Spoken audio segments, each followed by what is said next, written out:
Le Bernin et Borromini sont les deux grands architectes baroques qui ont œuvré principalement à Rome. Alors qu'en est-il en France? En France, Louis XIV a eu vent de ces génies. Il fait venir le Bernin, lui commande un projet pour la façade du Louvre.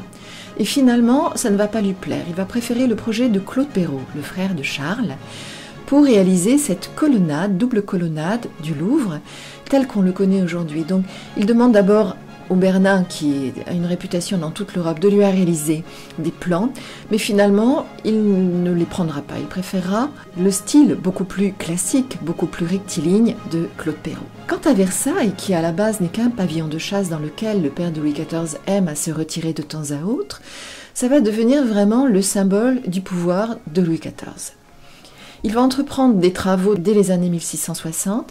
Ces travaux vont durer plus de 30 ans et c'est pour ça que Versailles est un mélange à la fois d'un art typiquement français, typiquement classique, et en même temps on trouve des éléments très baroques dans la décoration, dans la peinture et dans les fontaines que l'on trouve dans les fameux jardins de Versailles.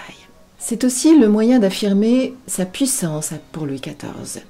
On voit que tous les corps de métier sont mis à l'œuvre et le rôle des mathématiques va être essentiel dans la réalisation et l'aménagement des immenses jardins qui entourent le palais. Autre point important, comme il fallait faire venir beaucoup d'eau parce que Louis XIV adorait faire voguer toutes sortes de bateaux sur ses pièces d'eau, les ingénieurs sont aussi mis à contribution pour amener l'eau jusqu'à Versailles et pouvoir faire fonctionner toutes ces fontaines.